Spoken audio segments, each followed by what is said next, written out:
pursuers previously, Leyland held himself back from taking action, not because he was afraid of doing something, but because he didn't want to be inconvenienced.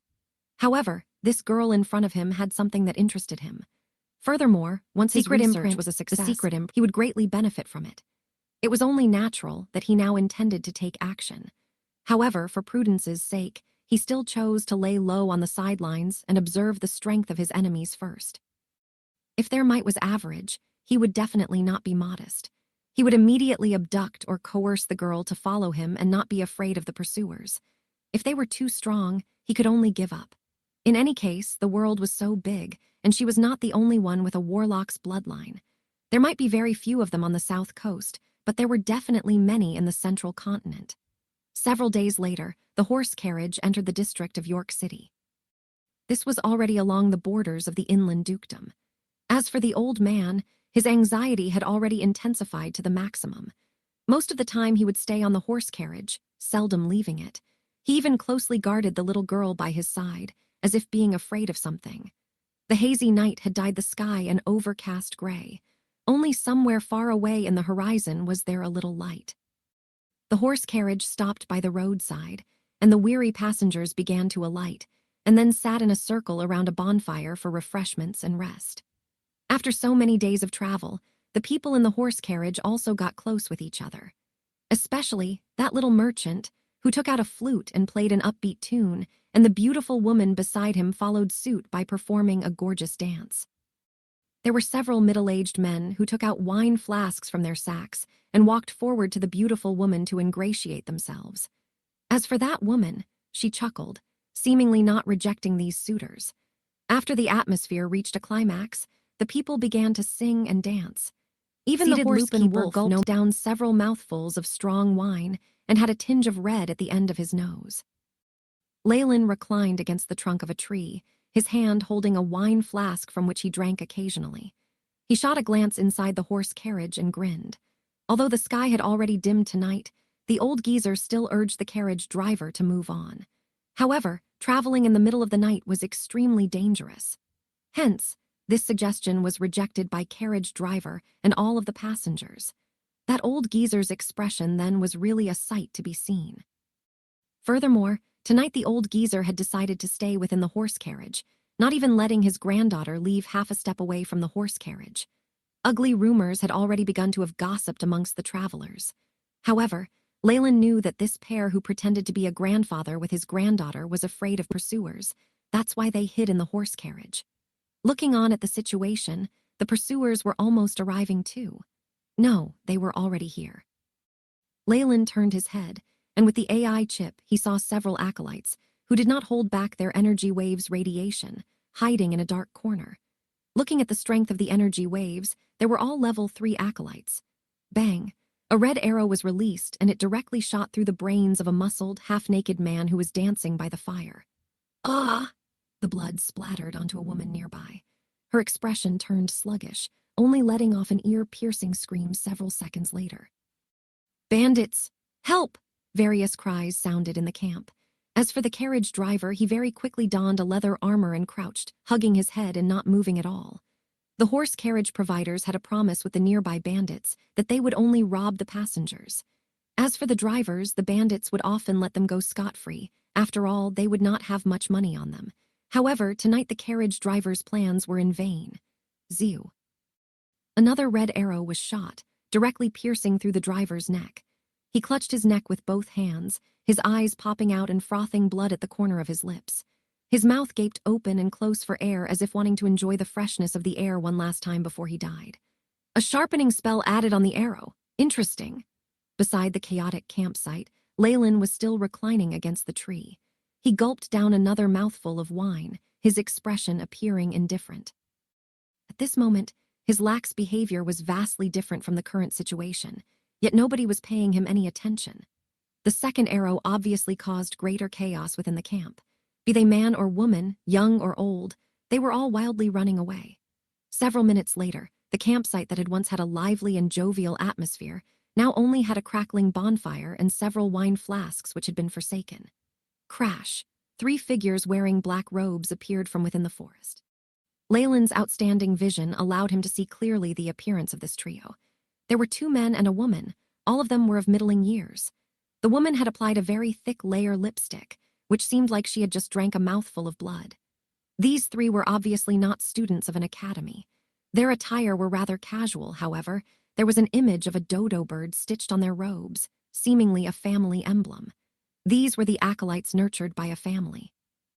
Some of them from magi families, who had poor aptitudes, could not be accepted into academies, so they could only be nurtured by their families themselves. Most of them could not even advance to a level 3 acolyte, so the majority of them remained as a level 1 acolyte or level 2 acolyte. These 3 who were able to advance to level 3 acolytes either had good aptitudes or were expelled from an academy or had graduated. Miles, come out. We know you're inside the horse carriage. The 3 of them took on a triangular formation to surround the horse carriage, and a silver-haired man laughed smugly. Boom! What replied him was a burning red fireball. Pa! As the middle-aged man dodged the fireball, the horse carriage suddenly shattered, and a black figure with a smaller figure wrapped on his lower body rapidly sneaked past the gap that the middle-aged man exposed. Thinking of escaping, the woman smirked and hurriedly chanted an incantation, casting a speed-reducing spell. A layer of murky green shone on the black figure and his speed dropped drastically. Zoo! The eyes of the third person who held a bow flashed, and immediately he fired another red arrow. Pooh! The arrow bore into the left chest of the black figure, drawing fresh blood from it. The black figure groaned and fell to the ground, revealing the face of the white-bearded geezer. Run! Why don't you keep running? The man, who had been the target of that fireball shot previously, was in a miserable state. Seeing the old geezer on the ground, his expression turned malevolent and he drew out a curved blade, hacking at the old geezer Miles' left leg. Ka-cha! The old geezer's left leg was immediately chopped off.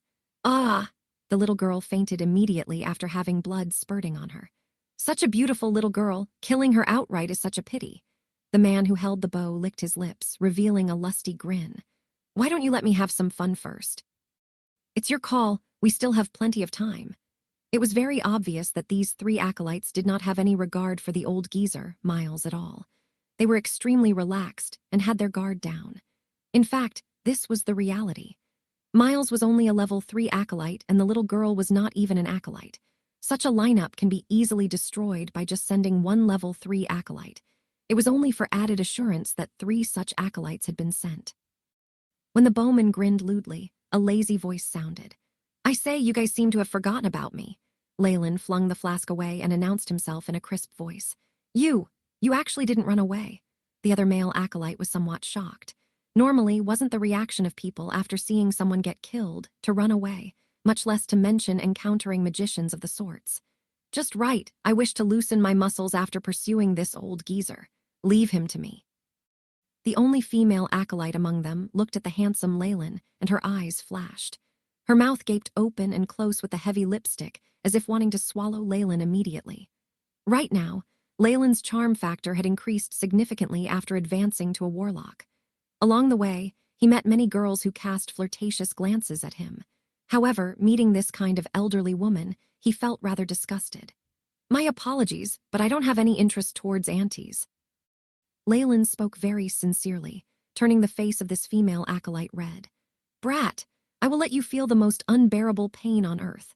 An hour later, if you don't prostrate yourself like a dog in front of me, you will have my admiration. The female acolyte looked at Leyland as if she wanted to bite a piece of meat off him that very instant. No need for that. If you don't prostrate yourself like a dog right now in front of me, you will have my admiration. Leyland's eyes flashed icily as he dispelled the concealment spell. An immense force field immediately surrounded the area of the horse carriage. Official Magus. The eyes of the male leader of the trio popped out as he collapsed feebly onto the ground.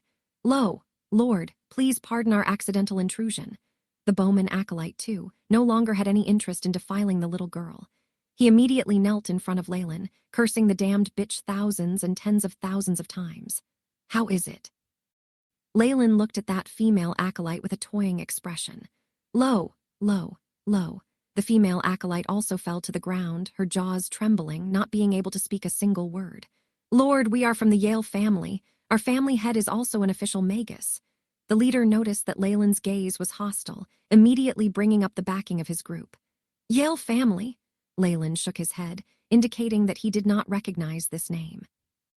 Leyland had already scrutinized the large families around the Poolfield Kingdom before and did not recall any Yale family of the sorts.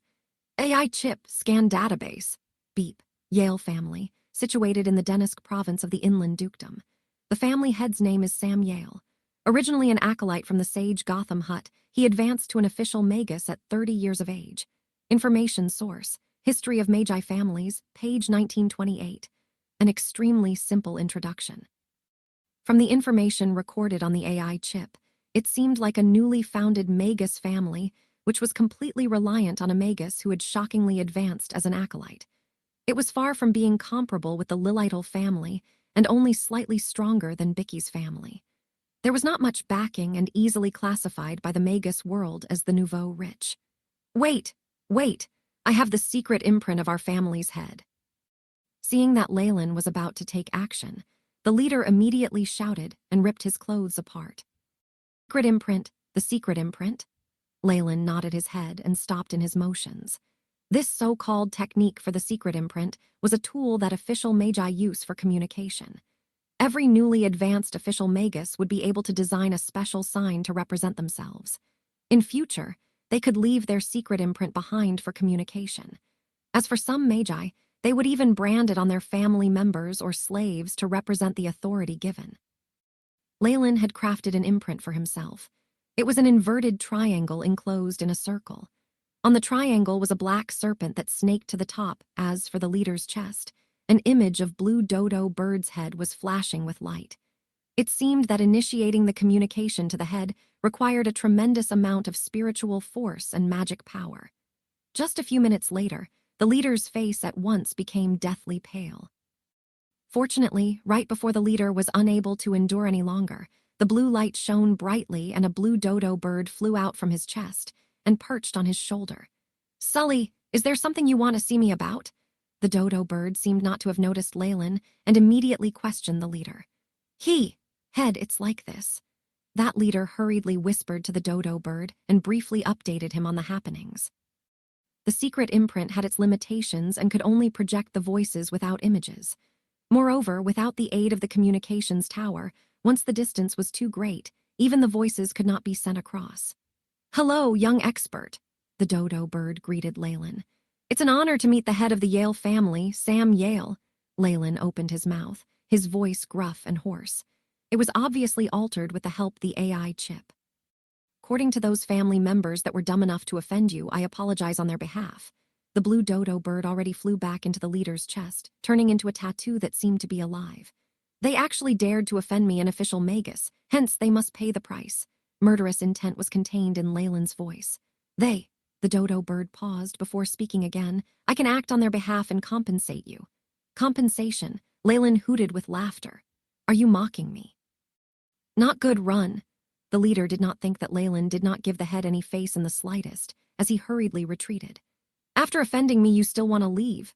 Leyland's eyes turned bloodshot, and several red fireballs were cast, turning the three who could not dodge in time into a pile of ashes. The might of acolytes, in front of official Magi, were as brittle as paper. As for the secret imprint, which was a communication device, naturally it was unable to transmit any attacks. By abusing the limitations of the secret imprint, Leyland chose to kill them. Anyway, his voice was concealed by the alteration of the AI chip, so Sam would never be able to find him. Keeping these acolytes alive, instead, would easily bring him trouble. Moreover, he did not wish to remain in the Inland Dukedom. Once he leaves the place, the other party would not be able to do anything about it either. Walking towards the grandparent and grandchild pair, the little girl was still unconscious, having several tears on her face. Lord Magus?" A shocked expression filled the old geezer's face. Obviously, he never thought that this person who rode the same horse carriage was actually an official Magus. Leyland squatted down and examined the old geezer's wounds. The injury was serious. A commoner would definitely die from this wound. Even if this old geezer was a level 2 acolyte, he could survive for an additional 10 hours maximum. Of course, Leyland could cure the old geezer, but he would lose some of his precious herbs and medicines in the process. Moreover, the old geezer didn't have a warlock's bloodline, so Leyland was very hesitant to treat him. However, what has to be done has to be done. "Drink this. It will make you feel better. Leyland handed a vial of vitality potion to the old geezer. After which he headed over to wake the little girl up. "Grandpa Miles!" As soon as she woke up, the little girl shouted and threw herself at Miles and began to weep in sorrow. After drinking the potion, the old geezer's face revealed a flash of life. Momentarily, his spirits were up as well. This potion was merely a stimulant. It was much cheaper than the actual cure, so Leyland was willing to expend such a cheap potion. "Good child." Miles stretched out his wrinkled and quivering hands to gently stroke the child's head. This Lord Magus, could you send her to the Great Canyon Margaret to where Marion is?" The old geezer begged Leyland earnestly. "I can." Leyland pondered in silence for a moment before nodding his head to agree. "Many thanks. You will forever be the friend of the Langster family." The old geezer grabbed the little girl's hands and instructed, "From today onwards, listen to this Lord Leyland. Remember, you must obey every word, do you understand?" As if expending all of his energy remaining, blackish red blood flowed from the old man's lips the moment he finished talking. I understand." The little girl sobbed silently. The old geezer smiled, gratified at seeing the girl agree before closing his eyes for eternity. "Grandpa Miles, Grandpa Miles." The little girl cried in sorrow. Leyland stood by his side and waited for a dozen minutes. When the girl stopped sobbing, he then asked, "We had better bury your Grandpa Miles. Also, what is your name?" "Ivy, sir." The little girl's voice was hoarse, yet it brimmed with respect. Although Ivy was not an acolyte, but she, who grew up in a Magus family from childhood, naturally knew what being a Magus entailed. An hour later, Leyland brought the little girl Ivy and looked at a newly constructed gravestone, making their final tribute in silence.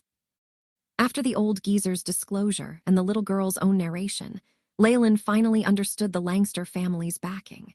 This Langster family was very small. Rumors have it that they held the inheritance to an incomplete meditation technique. However, the thinning of the Warlock bloodline and the lack of an official Magus has made the family a lowly rated one in the Magus world. 200 years ago, the incomplete meditation technique was lost in an unfortunate accident. Limitations of Warlocks were in their bloodline, as they could only cultivate in meditation techniques suitable for themselves. Normal mind runes constructions of acolytes had no use for them. Therefore, it was unavoidable that this family, which had produced no Magus, had deteriorated over the years. If not for the few generations of heads standing their ground and accepting a few orphans to undergo acolyte training, it was very likely that they did not even have an acolyte in the family now. As for Miles, he was one of these orphan acolytes, tasked as a housekeeper of the Langster family. Just a month ago, the Yale family who was coveting the Langster family declared war on it. Apart from Ivy, all of the family members were killed in that war. As for Miles, he fought his way out to bring Ivy away, preparing to seek asylum with a friend of Ivy's parents in the Great Canyon Margaret. Hence, Ivy, who was in Leyland's hands, was the final bloodline of the Langster family.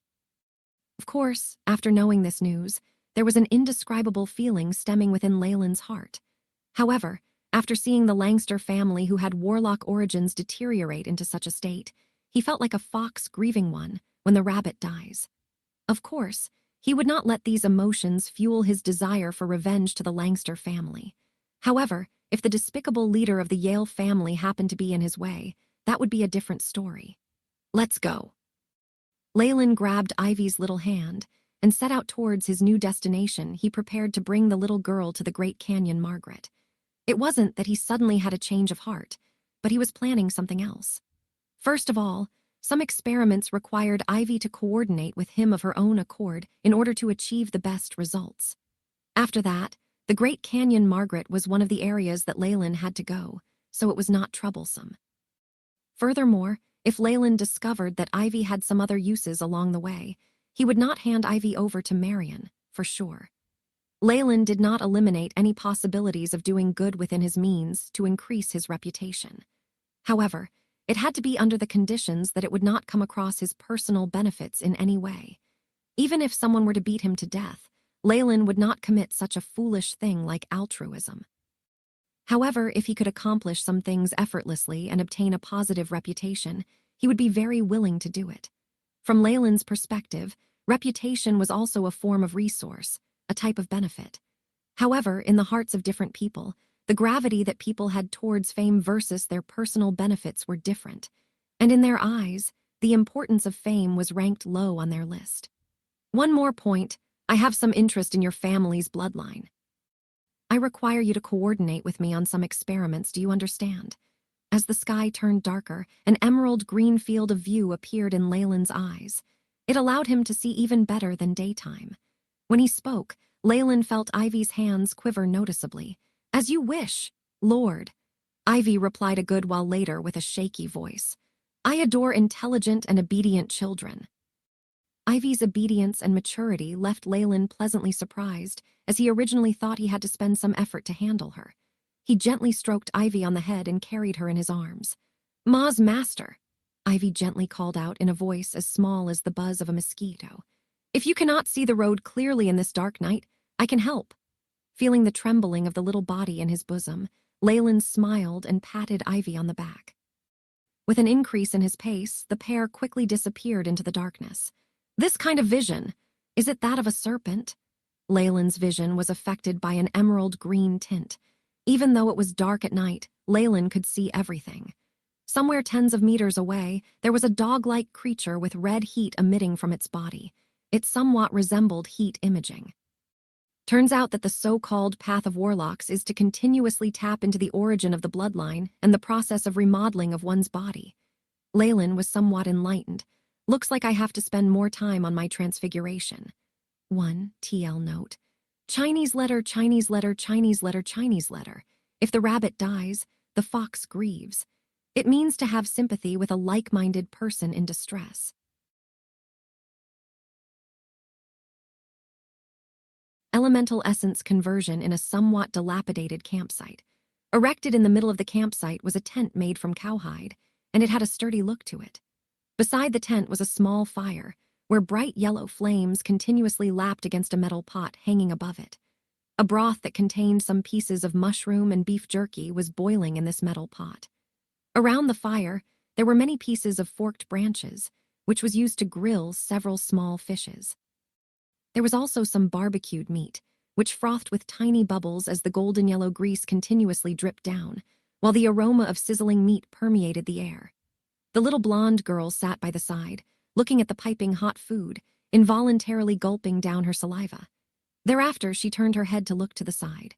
There, on a patch of grass, a handsome, black-haired man sat cross-legged on a white sackcloth as he practiced meditation. This person was, naturally, Leyland. After bringing Ivy along for quite some distance, he initiated a break to rest a while. Although Leyland, with his current vitality, would not be tired even after journeying for 7 days and nights, the little girl would definitely not be able to keep up. Moreover, he had to take out some time every day to cultivate with his high-grade meditation technique. The meditation technique that he had gotten was the Chem-In's pupil meditation technique that was compatible with his bloodline. Adding on to the AI chip's purification of the blood essence, his progress in meditation was extremely fast. Eyes are the windows of the soul. By concentrating your sight with the Chem-In's pupil, you will rediscover yourself, Norco Curado Esfar. This was what Leyland saw repeatedly at the start of the Chem-In's pupil meditation technique. And now, Leyland shut both his eyes and felt that he was staring right into a pair of vertical pupils that were amber-like. Darkness with burning flames seemed to engulf his body. As for Ivy, who had been watching Leyland, she realized that a black and red mist emerged from Leyland's body. This mist revolved around Leyland, not dissipating. The strands of mist began to converge, forming the shape of a small snake, coiling around Leyland, at the same time spitting out its scarlet tongue. The small snake continuously roved around Leyland, finally coiling on Leyland's face, turning into a strange mask. A wave of darkness energy particles was continuously absorbed by the mask. A dozen minutes later, the mask shattered, turning into black gases and threaded into Leyland through the 7 orifices. AI chip, scan my current data. Leyland opened his eyes wide and commanded in silence. Beep, Leyland Farlier. Rank 1 Warlock bloodline, giant Chem-In serpent. Strength, 7.1 agility, 6.7 vitality, 8.5 spiritual force, 28.2 magic power. 28 magic power is in synchronization with spiritual force.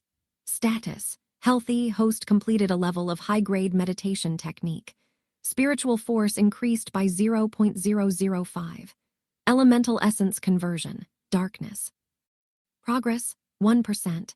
Every time I meditate, there will be a definite increase in the spiritual force. It's not bad already. Leyland nodded his head in satisfaction. Increasing the spiritual force of magicians would only get more difficult in the long run. Especially for official magi, the meditation techniques they used as acolytes were completely irrelevant now. If they did not have high-grade meditation techniques, they could only rely on external resources to increase their spiritual force. Resources which were able to create an effect on official magi were extremely rare even on the south coast. Hence, after advancing into a rank 1 Magus, many of the magi found it extremely difficult to advance again. Only those who had cultivated with the high-grade meditation techniques would be able to maintain their progress.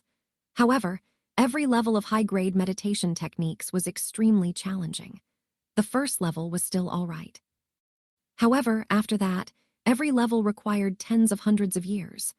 As for the special characteristics of high-grade meditation technique, they would only get more difficult the further one is. According to Leyland's guess, after the third level, a Magus required thousands of years to advance to the next level. Hence, many magi could not advance in time before their lifespan was up, and died from old age just like that. AI chip, calculate how long more I need to reach the criteria to advance and become a rank 2 Warlock, given my current progress. Beep. Mission establishing, gather host's data, simulating conjecture. With the host's current stats, estimated to reach the requirements of advancement into a rank 2 Warlock in 14 years and 7 months. The AI chip's voice intoned. That's quite long. However, compared to those regular magi who cannot advance in tens of hundreds of years, it seems like my current situation is pretty good. Leyland's brows furrowed, but quickly relaxed. From the graphical analysis made by the AI chip, the increase in spiritual force that the high-grade meditation technique gives will also begin to slow down after reaching a certain extent. Moreover, the elemental essence conversion progress will only get slower as he progresses. This was the reason stopping Leyland from advancing quickly. According to the AI chip's estimates and the Book of Giant Serpent implicit divulging, rank 2 Magus advancement criteria was to have a spiritual force of at least 80, and the elemental essence conversion to be over 80%. These two conditions alone have stumped many genius acolytes before. The spiritual force requirement was still all right. Whether it was about cultivating in high-grade meditation techniques or finding large amounts of resources which could stimulate the spiritual force, it could still be solved over time. However, elemental essence conversion was a different story altogether. First of all, if the Magus chose the wrong energy particles, then he would find it extremely difficult to exceed an elemental essence conversion of 50%. To be specific, one has to first choose the energy particle with the highest elemental affinity to get the elemental essence conversion to over 80%. Moreover, this was only the most basic criteria. To some heirs of large families and true geniuses, they would waste their potential if they advanced with an 80% elemental essence conversion. Only by getting a 90% elemental essence conversion and above would they face fewer bottlenecks while advancing to become a rank 2 Magus. These were all mentioned in the Chem-In's pupil. In addition, some regular magi had to solve the problem of obtaining a rank 2 spell model. If they were unable to find one which complements their rank 1 innate spell, mishaps will occur during the inscribing of their rank 2 spell model, such as having their brains exploding. Hence, those magicians who used grind water with spell models to advance, their path in future would become extremely narrow. Although his progress was extremely fast already, Leyland still felt somewhat pressured deep down. He had utterly offended the Lilidal family. This was a large-scale family with a family head existence that could rival the Abyssal Bone Forest Academy's chairman. That was a rank 2 Magus or an expert close to that level. As for Leyland right now, once he was to meet someone like that, his only outcome would be death. Advancing into a rank 1 Warlock only let him have the simplest form of self-preservation. To be able to live free in the future in broad daylight, he had to at least be a rank 2 Warlock to be able to handle the pursuers from Abyssal Bone Forest Academy. After having access to the high-grade meditation technique, Leyland realized that magicians who cultivated with the high-grade meditation techniques also required some resources. This was because some precious resources could increase the progress of meditation. There were several ingredients that could complement his meditation that was mentioned in the Chem-In's pupil meditation technique. Hence, he was somewhat impatient to hurry and reach the Ania Ivory Ring Tower, situated within the domain of Light Magi. It had the largest free trade market and collection center. Leyland could definitely rely on it to get his resources and improve his progress quickly. Lo, Lord. The broth is ready. Seeing that Leyland had finished with his meditation today, Ivy hurriedly scooped a bowl of broth and brought it to Leyland. You have worked hard. Leyland smiled at Ivy and took the bowl. Ivy looked at Leyland's unfathomable eyes that had endless depths and stared at them blankly, her eyes lifeless. This is... Leyland had a slight shock and immediately reached out a hand glowing in white light as he tapped Ivy's forehead. Lord, just now. Very soon Ivy recovering, yet she did not dare to look into Leyland's eyes again. This is a circumstance of mine which I did not restrain properly earlier. In the future, do not be this careless again. Leyland understood what had just transpired. It was the result that the AI chip indicated earlier elemental essence conversion progress, 1%. When Magi continued to improve their progress of elemental essence conversion, the spiritual force radiated will bring about a strong power which was attributed to the elements. Ivy losing her bearings earlier was considered as a mild effect. If Leyland had had an elemental essence conversion of 50% and above, and by not restraining himself, in that situation Ivy would most likely have been attacked by the darkness energy particles, and thus would have become a shriveled corpse. As for different elemental energy particles, the final elemental conversion would also be reflected differently. For example, if a Magus chose the ice energy particles as the attribute to cultivate with, he would be able to freeze the spiritual force of anyone who stares into the said Magus's eyes. As for those who cultivated in fire energy particles, enemies who probed their spiritual force would be burnt, even suffering from a backlash. Leyland cultivated in the darkness energy particles, which was emphasized more towards the aspect of a person's spiritual force and soul. In later stages, if regular humans were to come into contact with his high-density elemental essence conversion, their soul would immediately perish, their physical bodies decomposing into a shriveled corpse. Sorry. Ivy lifted her skirt and bowed, hurriedly moving out of the way. Seeing that the girl was unharmed, Leyland nodded his head and poured the meat broth into his mouth. The warm, savory meat broth laced with bites of fresh mushroom excited Leyland's palate. This tastes pretty good. I guess you have not eaten yet, too. Leyland looked at Ivy. Now with his eyes back to normal, there was no chance of causing unintended harm anymore. Yes, Ivy softly replied. She helped herself to some dry rations and a bowl of broth. Together with Leyland, they feasted. Leyland looked at Ivy and let out the slightest sigh of relief. If this was the past, Ivy would surely be treated like a princess by her own family. However, this present way of living by roughing it out in the open would surely help her to mature quickly. After you are done eating, come find me in my tent. I need a sample of your blood. Leyland gobbled his food quickly and said to Ivy. The underlying reason he saved Ivy was not due to kindness, but to use her Warlock's bloodline for his research. Upgrade out in the wilderness, the night was freezing cold. Even the blazing bonfire was unable to dispel the chill in the air. Inside the tent, however, it was much warmer enough to make one feel slumberous. Leyland waited for a few minutes and saw Ivy's silhouette shivering as she slowly got into the tent. You could tell she was very nervous, her hands clutched tightly to her skirt hems, exposing her pale white ankles. Fear was inscribed on a pair of beautiful eyes. But it was as if her body was controlled by someone as she advanced towards Leyland, step by step. Don't worry, it's very simple to take a sample and it will not cause you any harm, Leyland said to try and pacify her. Please pull up your sleeve. Upon hearing Leyland's words, Ivy hesitated for a moment. She then pulled up her sleeve, revealing a length of her jade-white arms. It's going to hurt a little, but don't be afraid.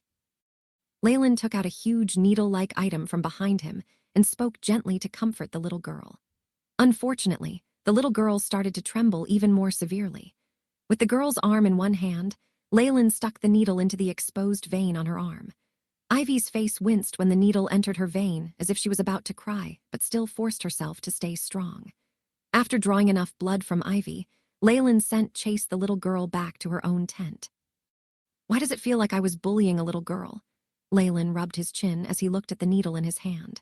No matter what, it was unsettling being on the receiving end of a "you bullied me" look given by a little girl. AI chip, begin the experiment and prepare the microscope. After being in a daze for several seconds, Leyland came to his senses and his expression turned solemn.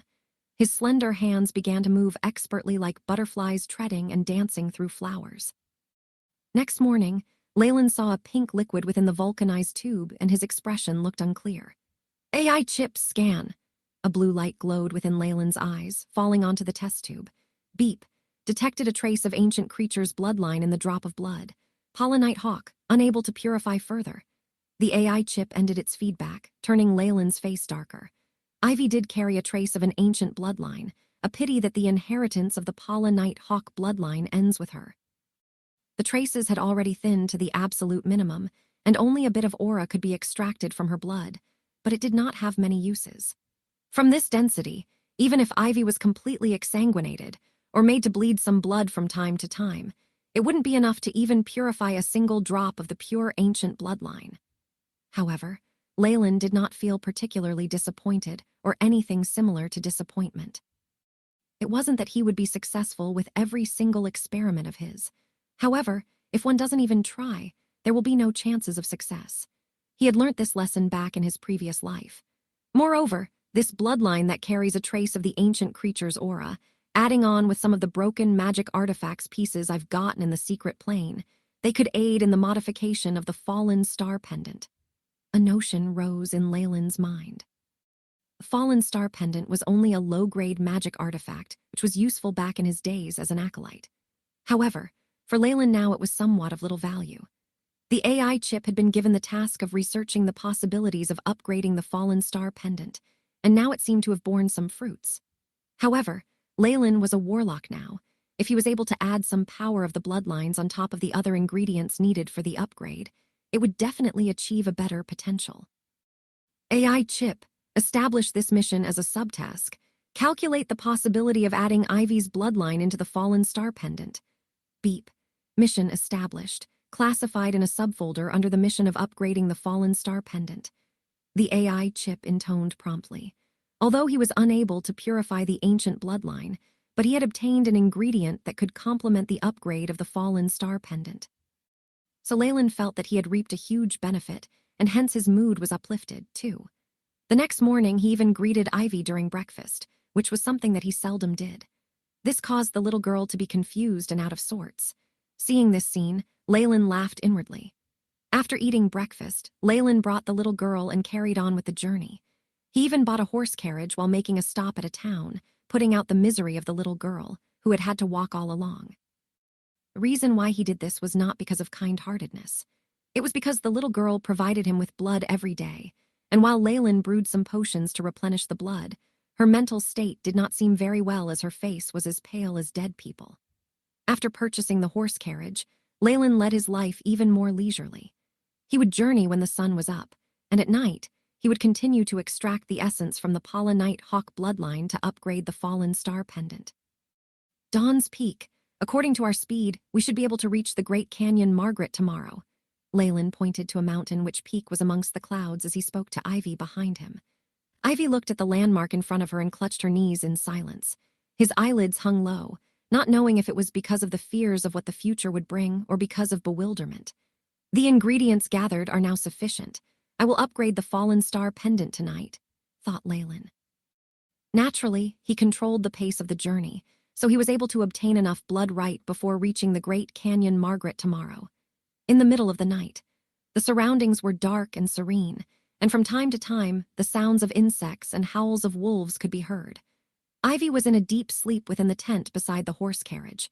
As for her who was in deep slumber, her eyelids twitched continuously, as if dreaming of a nightmare.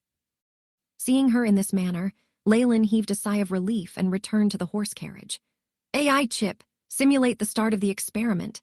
Leyland set up an illuminating spell and lit the interiors of the horse carriage. In the middle, several wood boxes were set up in a flat platform with some apparatus displayed on it.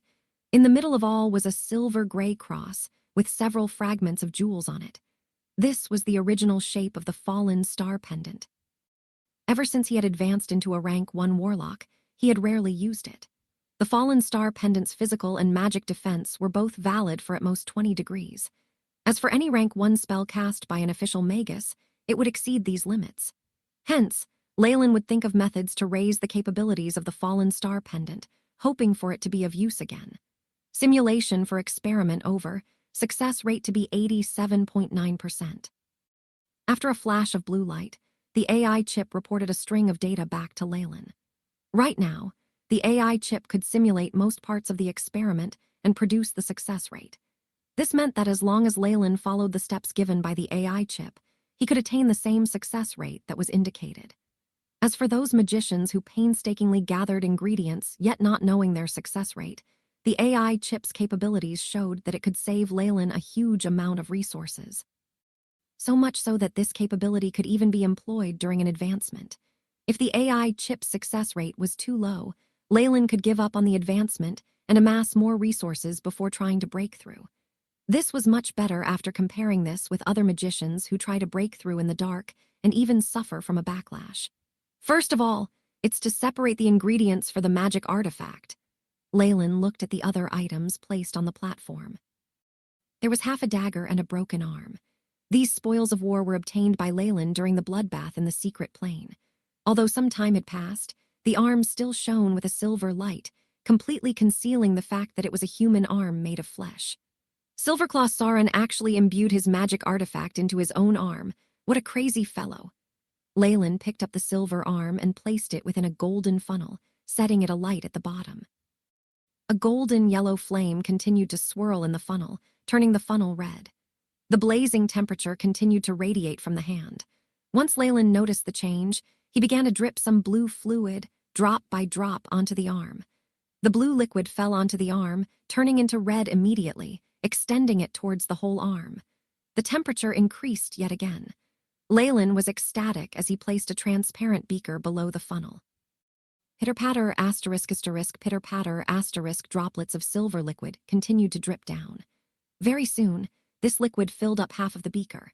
Leyland's right hand rapidly gathered some powder and jewels and tossed it into the beaker, while his left hand reached for a metal wire and stirred the beaker. The powder and jewels melted immediately upon entering the beaker, and the silver liquid began to turn muddy. A dozen minutes later, there were 2 obvious layers in the beaker. On top was a liquid the color of flesh, and at the bottom, it was a layer that was pure silver in color. After being busy for a while, Leyland looked at the several ingredients laid in front of him with a gleeful expression. The formerly mentioned dagger and silver arm had not turned into 2 blocks of black and gray metal as they shone with luster. As for the fallen star pendant, it was now submerged within a beaker. The beaker was half filled with pink blood with the scent of orchids, Keliciting Gurawire alongsuo. Leyland chanted an incantation as he made a cut on his finger, dropping a dark red drop of blood into the beaker. Bang! Once the dark red blood entered the beaker, it immediately had a chemical reaction. The pink-colored gases continued to rise and the blood began bubbling. Threads of red liquid continuously climbed onto the fallen star pendant, turning the original silver-gray color into a dark red color. After the blood in the beaker completely evaporated, the fallen star pendant turned into a dark red cross. What's next is to modify the rune's inscription. Leyland's expression turned extremely solemn. This was the most crucial step to upgrade the fallen star pendant. Angler Town modifying the fallen star pendant's rune's inscription, increasing illusory runes to make host compatible with its control. AI chip sounded at this very moment. Blue light flashed across Leyland's eyes, and many transparent patterns began appearing on the surface of the fallen star pendant. Next, all he needed to do was to proceed with the modifications according to the transparent patterns on the fallen star pendant. And the AI chip could assist Leyland during his inscription process, so there would not be any mistakes. Using a pair of tweezers to fish the fallen star pendant onto a white cloth, Leyland took out a solid inscription pen and started to finely carve on the surface of the cross. At this point, his hand was like a steel sculpture. It was as steady as possible, without even a single tremor. This required an enormous amount of attentiveness and endurance and consumed a lot of time and energy. As time passed, beads of sweat started to drip from Leyland's forehead. Fallen Star Pendant's runes modification is a success. It has newly added reinforced runes, energy dissipation runes, extension runes. As he listened to AI Chip's reminders, Leyland revealed a smile. Immediately, he picked up another inscription pen from beside him. It had grooves on its body and was just as solid. Next, I shall fill in these carvings. Leyland lit 2 beakers and proceeded to melt the raw materials he had separated earlier from the magic artifacts. Those beakers now contained only liquids. Subsequently, Leyland followed a fixed proportion and mixed the 2 liquids together. Leyland played with the grooves on the pen, and it split open, revealing a hole to pour water into. Immediately, he poured the concentrated silvery black liquid into the body of the pen. Fine runes started to twinkle and flicker around the inscription pen, producing an enchanting radiance. With a face of satisfaction, Leyland pushed the pen nib against the tracks of the inscriptions carved earlier on, repeating the process again. But this time, the pen left silvery black liquid in its trail, filling every notch of the inscription. After finishing the last stroke, Leyland sized up the completely reformed cross and nodded his head with satisfaction. Activate. Leyland used the ancient Byron language and read out 2 words. Pong, a cylindrical beam of gray light began to emit from the cross. Threads of silver light were moving along the rune inscriptions that Leyland had carved earlier. As the silvery gray rays kept blending, they got brighter and eventually engulfed the fallen star pendant in it. When the rays completely vanished, the fallen star pendant had changed in appearance entirely. It only retained the shape of the cross but was bulkier than before. Also, it had changed from a silvery black color to a shade of dark red. On the surface, there were numerous fine and detailed rune inscriptions, causing the original fragments of gems to be concealed beneath it. Leyland then took the dark red fallen star pendant, noting its weight was heftier than before. Beep. Fallen Star Pendant's upgrade is now successful with those middle-grade magic artifacts. Current physical defense, 24, magic defense, 25. AI Chip sounded again, bringing Leyland the good news. Physical defense rose from 13 to 24, and magic defense rose from 15 to 25. Not bad, really not bad. This range almost surpassed the scales of Kemian's defense. It was almost equivalent to gaining another innate defensive spell. Leyland was naturally very pleased, but there were a lot of other magic artifacts that have better innate spells, that would have another increase in power and defense in the future. As for the Fallen Star Pendant, unless he finds even more precious materials to upgrade, it would be difficult to increase its defensive characteristics as per Leyland's requirements.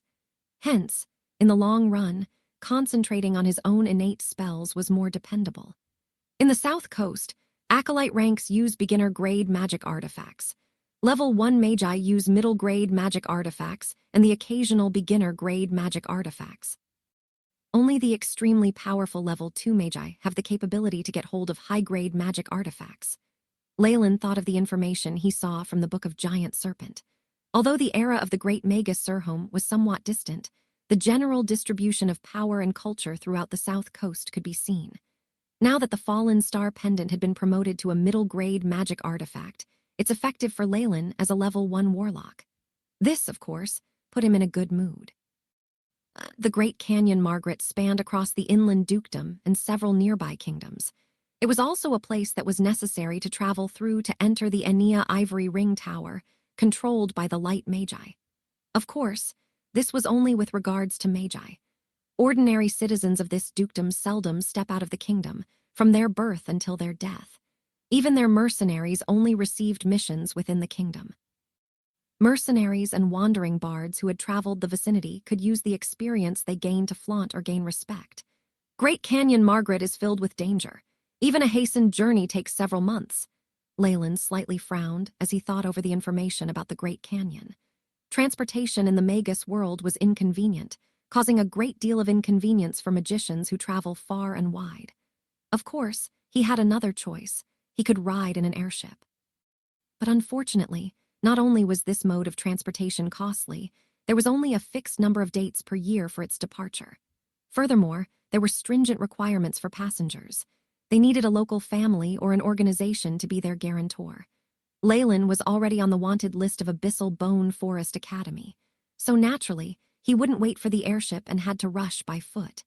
Your parents' good friend, that Aunt Marion, where does she live? Leyland asked Ivy, who was behind him. Anglertown beside the Great Canyon, Ivy said in a low voice. Leyland nodded. This girl's blood had greatly helped him. Besides, there was no clash in the itinerary. Under such circumstances, he didn't mind lending a helping hand. Well then, I will first send you to Anglertown to find your Aunt Marion, Leyland told Ivy. Lord, is it okay if I followed you around? After what Leyland said, Ivy stayed silent for a moment before asking this question. Oh, but why? I did not treat you very well. Leyland was surprised. When he crossed over, he was from nobility, a respected Magus acolyte. He'd never taken care of anyone before. Ivy even suffered a small illness on this journey. Things would have taken a bad turn if Leyland wasn't a potions master. Moreover, every now and then, Leyland had to take from Ivy a big tube of blood. He simply could not comprehend why this girl would still want to continue following him. Maybe I was too charming. Or was she so oppressed that twisted feelings began emerging? Leyland let his imagination run as he rubbed his chin. Is this for revenge? But he soon figured out what the girl had in mind. Ivy lowered her head, obviously tacitly agreeing. Ivy, you should be aware that due to the genetic constitution of your family, before you can find the lost meditation technique, you'll never be able to be an apprentice. Even I can't do anything about it. Only because Ivy and Leyland were inheritors of the same ancient bloodline, he felt that he should clarify it with her. I know, but I request from you to get me vengeance. For this reason, I'm willing to suffer any consequence. The little girl made her last effort. My apologies. Magus advocate fair transactions, and regardless of your wealth, health, or spirit, it is not enough for me to deal with another official Magus. Leyland did not hesitate to reject the girl's plea. Upon hearing Leyland's ruthless yet very real words, Ivy's shoulders trembled, hugged her knees as she sat in the carriage and fell silent. Soon, the carriage entered Anglertown. This was obviously a Magus gathering area. There were little, almost none, ordinary people, and the architecture of the buildings around portrayed a gloomy style that appeared cold and weird. Even the atmosphere was filled with a moist putrefying stench. This kind of place doesn't seem very good, Leyland frowned. According to his experience, these kinds of dangerous district beside the major transportation road dwells those who harbors bad thoughts, Magus who have nowhere to turn to. Simply put, wanted criminals. Leyland felt bad for Ivy. They followed the street and eventually got to the number plate Ivy had reported before. Appearing in front of Leyland was a dilapidated two-story loft. Black wooden planks on the verge of collapsing revealed a decadent atmosphere. The first floor had been converted to look like a grocery store, but it didn't seem to be doing very well, and the people who entered were but a few. Parking the carriage at a side, Leyland pulled Ivy's hand as they entered the grocery store. Marion! Is Marion here? Leyland yelled out. He did not attempt to conceal the energy fluctuations in his body, as the road to Anglertown was unimpeded. Respected Magus Lord, how may I serve you? Before Leyland could finish his words, an obese middle-aged lady with a greasy gray apron and thick makeup made her way out, expressing humility and flattery. If it wasn't for the level 3 acolyte's aura she had on her body, with this kind of image, she looked exactly like an unkind housewife. Is this Marion? Leyland asked Ivy, who was standing at a corner. Yes, Ivy nodded her head. Leyland finally understood why Ivy was so unwilling. By the looks of it, Ivy's parents probably did not have anyone else to turn to back then. Hence, they allowed their housekeeper to send Ivy to Marion. This is Ivy, any impression? Leyland pulled Ivy in front of him. John's daughter. Marion's face changed slightly. About the Langster family matter, I feel sad. Marion said as she squeezed out a few drops of tears. Back then, I just happened to pass by and the housekeeper begged me to bring her here. Leyland briefly spoke about the cause and effects. Upon hearing that she has to offer shelter for Ivy again, Marion's face completely turned embarrassed, as if things were already difficult for her. Leyland reckoned, if he wasn't around, Ivy would have already been chased away. Since it is what the Lord wants, then all right. She replied with an ugly smile after struggling for a long time. Broken Axe Pub Leyland rushed the carriage forward, wandering aimlessly around the streets. He thought about Ivy and how she looked like a little puppy that was being abandoned. Even now, the sight felt a little bit laughable. Magi always advocated voluntary transactions. The way Leyland saw it was that, while Ivy provided him with blood, he brought Ivy on the journey to this place. He even demonstrated his might to find her a place to sleep for the near future. This should have been enough to pay her back for her contribution. In regards to bringing her along on the journey, Leyland felt that he didn't have the spare time to take care of such a cumbersome being. Not to mention, if there was no suitable Warlock meditation method for her, Ivy would never be able to become a level 1 acolyte. Warlock meditation methods were straining on blood vessels. Just like Leyland's Chem-In's pupil meditation technique, it was limited to only warlocks who came from the bloodline of the giant Chem-In serpent or its subspecies. Other warlocks and magi would not be able to practice this technique even if they had the Chem-In's pupil technique. It could only serve as a reference for them. While thinking, Leyland rushed the carriage and arrived at the heart of the town. As he went deeper into town, Leyland saw that the average strength of passers-by were greater. At the heart of the town, he saw a few level 2 acolytes and even a few other official magi. All of the official magi here wore cloaks and mantles, and their faces were covered by a face flannel, almost as if they did not want anyone to recognize them. In general, magi who'd risk passing through the Grand Canyon Margaret rather than riding the airship were usually individuals who had been classified as criminal scum who were on the run. Some of them had offended local forces and had been forced to flee. Others simply had to flee to save their lives because someone hankered after something they possessed. As a result, abruptly using detection spells here was often the cause of a huge battle. Leyland looked at the crystal watch that he was wearing, whose hands were showing 5 past noon. The sky slowly darkened, and the pedestrians present on the road lessened. Approaching the centermost pub, Leyland knocked on the somewhat rotten door. Dong dong. A dull noise reverberated throughout the somewhat empty street, even drawing the cause from a couple ravens. "Who are you?" The wooden door quickly opened, and a long-haired man with sparse, wispy hair appeared, sizing Leyland up. "I wish to pass through the Great Canyon, Margaret, and I hear that I will be able to find a means of transportation nearby." Leyland used a shroud to cover his face. The voice that emanated from within sounded somewhat gruff. "Great Canyon, Margaret, are you a Magus lord?" The old geezer patted his head and immediately opened the wooden door. "Greetings, sir. What you say is correct. The Broken Axe Pub is the only place where you can find the seated lupin wolf." This old man was just an acolyte, but it was obvious that he had seen the world, and that he knew both how to read a situation and how to protect himself. Leyland nodded his head and walked into the Broken Axe Pub. He had already inquired before coming. The Great Canyon Margaret was always surrounded with terrifying sandstorms, and it required several months to traverse it. Also, there were a lot of hidden dangers in areas of the canyon.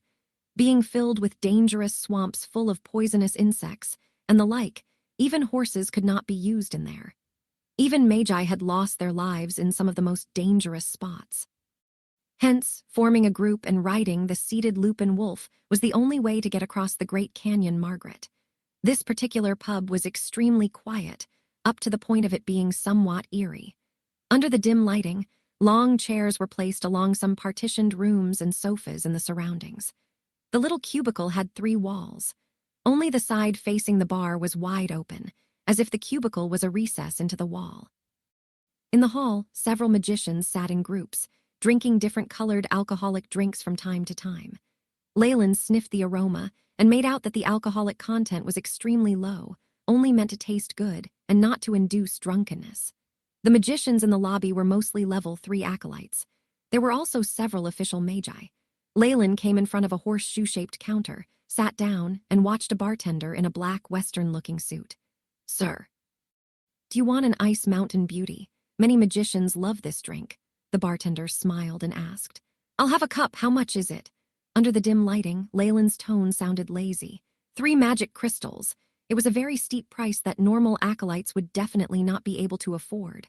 Moreover, only the currency of magicians was accepted. Leyland nodded his head nonchalantly, tossing a middle-grade magic crystal to the bartender. "I'll just have 1 cup. Furthermore, I wish to employ a seated lupin wolf. Give me the information I require, and the remainder will be yours." Without a word, the bartender accepted the magic crystal. His hands moved swiftly, shaking the silver mixer on his hand and drawing a few shiny arcs in the air. "Sir, are you preparing to travel across the Great Canyon, Margaret?" Although the sandstorms have stopped, there have been rumors of a pack of carry vultures having seized the route leading towards the single necessary replenishing point. How about forming a group before setting off? The bartender shook the mixer in his hands as he explained to Leyland. Carry vultures? Leyland's brows furrowed. This was one of the mystical creatures in the Magus world. In its mature stages, a carry vulture was comparable to a level 3 acolyte. As for the king carry vulture, it had an existence equivalent to a rank 1 Magus.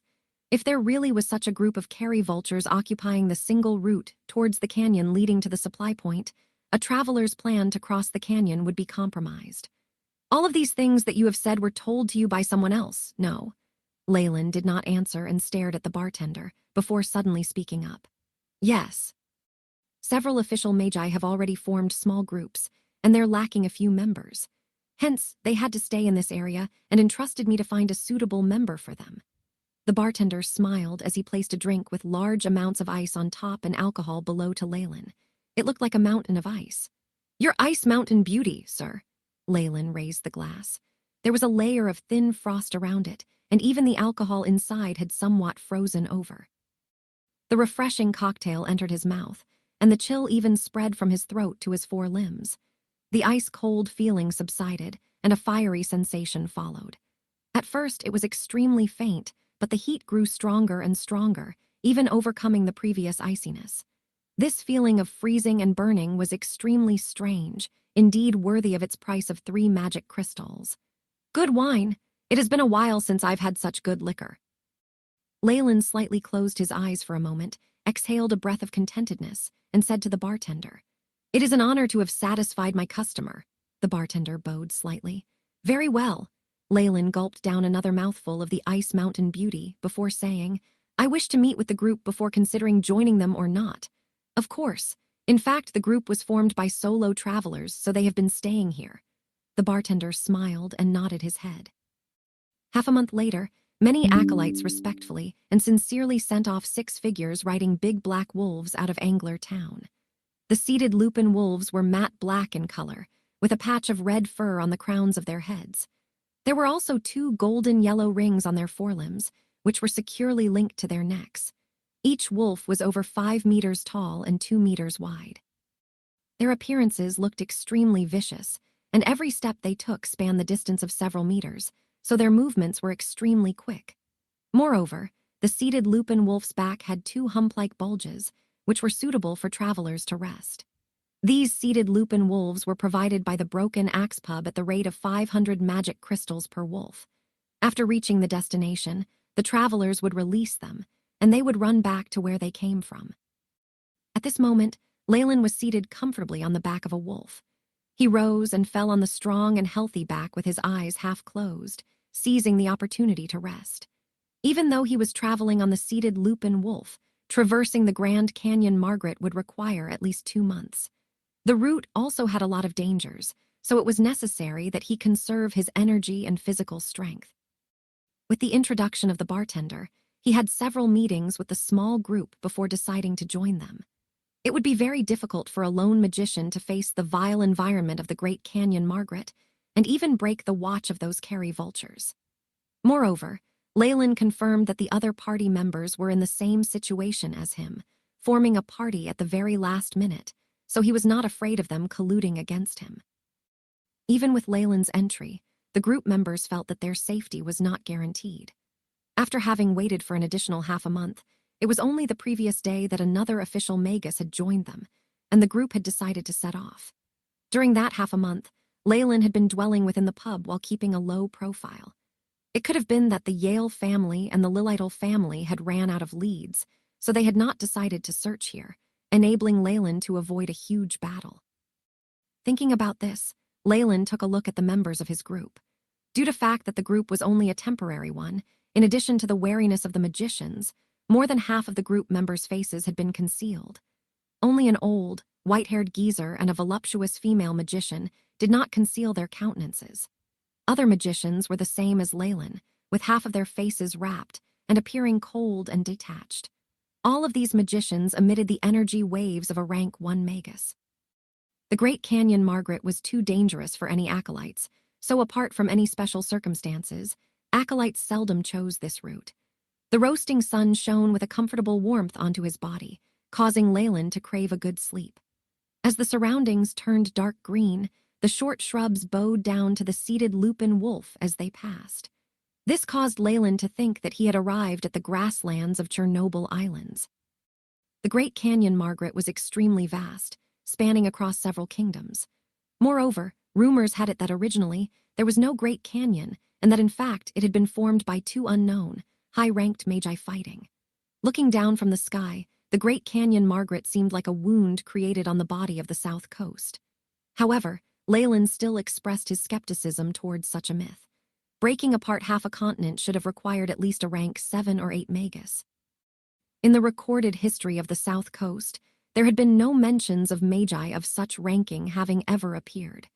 Even if they had come from another continent, why would they have specifically chosen this place for their battle? Lupin wolf, no matter what the legend said, due to the double influences of topography and magic radiation, the Grand Canyon Margaret suffered from strange geographical conditions and an ever-changing natural climate. In the Great Canyon Margaret, various terrains such as grasslands, mountains, forests, marshes, and deserts could be seen. Moreover, one moment there might be rain, and in the next moment, a terrifying thunderstorm. As for the enormous intermittent sandstorms, they were a calamity that even official magi had to escape from. Fortunately, the large-scale sandstorms had their specific timings, so this passage was not completely out of the question. Advancing through such an environment was a severe test for a magus, physical body, and spiritual force. As for the seated lupin wolf, it was a unique species that grew up within the Grand Canyon Margaret. As if undergoing evolution and modification through radiation, the original species of mountain wolves, in the span of a long time, had evolved into an organism that was completely capable of adapting to the terrain and climate of the Great Canyon Margaret. As for the magicians on both sides of the Great Canyon Margaret, they captured, tamed, and transformed these wolves into a necessary tool for traveling through the Great Canyon Margaret. According to Leyland's guesses, behind the broken axe pub, there were definitely one or more large magus families that had joined hands. If not, they wouldn't be able to reap in such sizable benefits from this huge territory. Pooh**, the sturdily built seated lupin wolves continuously dashed across the grassland, bounding forward from time to time to avoid the obstacles ahead. Their sharp canine teeth and claws were enough to deal with most of the wild creatures, saving the magicians from having to cast spells and letting them rest. Rumble in a split second, the initially bright sky was covered by clouds, and snake-like lightning rolled across the sky, sounding out rumbling thunder. The most mysterious thing was that on Leyland's side, the weather was still fine. One side of the sky was clear, while the other was ominous, filling it with a type of indescribable aesthetic beauty. "It's a thunderstorm. Pay attention and avoid getting wet," the leader, an old geezer, spoke from the forefront. A vote had passed in the party, finally choosing the two who would show their faces as the temporary leaders. "Damn!" Leyland's ears twitched as he heard a female traveler from the front complain. However, he did not bother with her, only drawing out a large tarpaulin from the sack on the seated lupin wolf and draping it over his body. The speed of the wolves was extremely quick, so after a dozen minutes, they entered the region of thunderstorms. The cold wind was whizzing, mimicking knives slashing against everyone's faces. Pitter-patter, not long later, bean-sized raindrops fell, rapidly turning into a heavy downpour. Under the rain, the grassland had now turned into a marsh. The muddy ground hindered the footsteps of the wolves. As for those blind spots, they were littered with the traps of quicksand. Once someone was to step into one, they would very soon be swallowed whole. Pooh the wolf Leyland was riding on sounded a long hiss, and immediately, its 4 wolf paws gave out white light. Streaks of light began to form within the white, dizzying glow. When the rays of light began to disperse, a thick coat of wolf fur could be seen above their paws. When the fur was spread out, it resembled a hoof. Ta**, the wolf proceeded on water as if it was flat ground. The speed of the entire team got faster.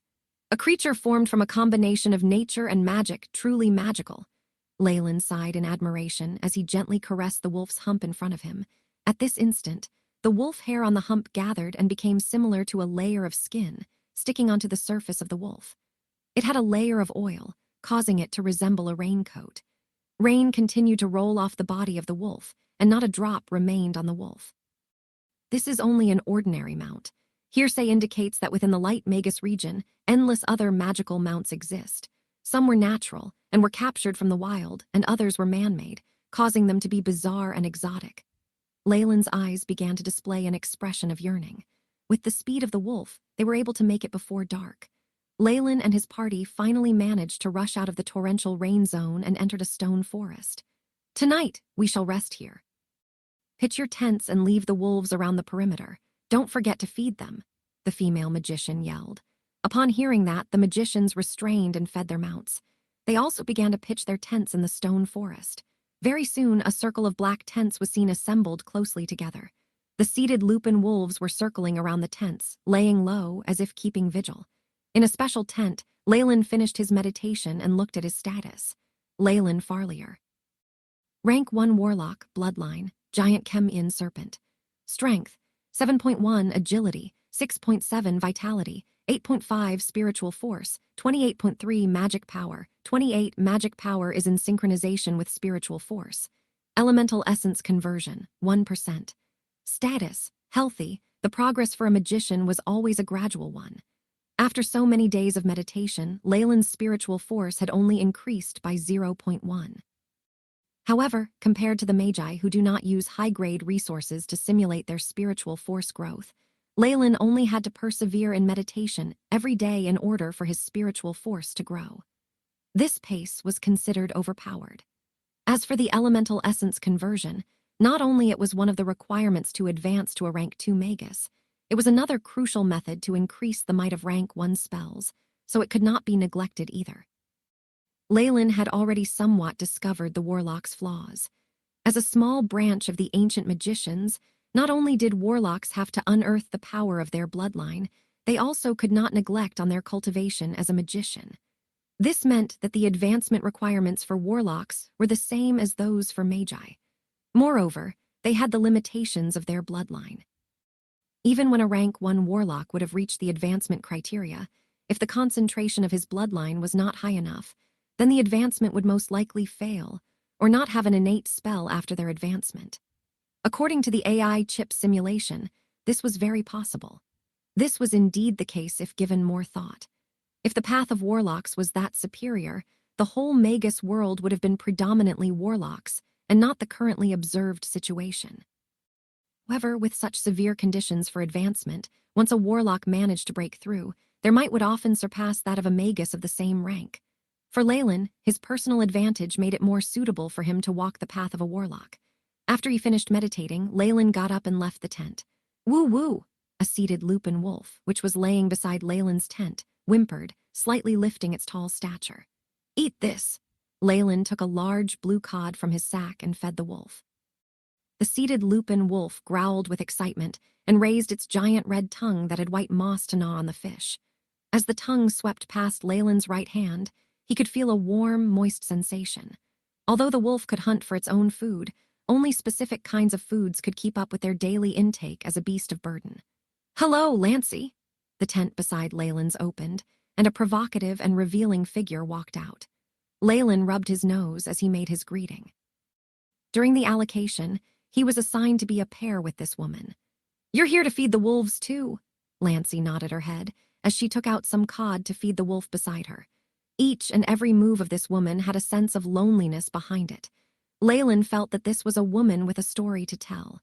Of course, every magician who wanted to travel through the Great Canyon Margaret had a story behind them. Although Leyland did not know why this female Magus wanted to escape to the Light Magi domain, he was sensible enough to not ask. "Listen, I hear the slight hymn of the wind. Look, the white clouds which are freely floating in the sky's tilde at this moment." A rock beside the two of them trembled. A sprite, which was fully brown in color and was wearing a Scottish costume, suddenly emerged and played its harp while singing. Looking at the rock-sized sprite, Lancy covered her mouth as she gasped. "It's the brownstone singer. I heard that they were extinct. I never thought that I'd see one here." Before Leyland could speak, the old geezer leader came out from the tent, while exclaiming in admiration when he saw the sprite strumming on top of a rock. Brownstone singer. Leyland recalled the data regarding these creatures. It seems to be one of the rumored creatures that possess mysterious abilities but don't have much attack strength. What adorable creatures. Stars seemed to shine in Lancey's eyes, and she could not resist the temptation to try and touch them. The energy waves that they emit are so weak. I wonder how they survived till now. Let me capture them and slowly conduct my research. A large bloke who heard the banter walked out with a disdainful expression. Who asterisk following his demand, a layer of stone skin appeared on his hands as he tried to grab the sprite. You, stop, Lancey frowned, but his words obviously did not carry much effect. The large bloke did not even stop and immediately grabbed the brownstone singer. The sprite stared blankly, before crying out and turning into mud-yellow light dots, which disappeared in the hands of the large bloke. What just happened?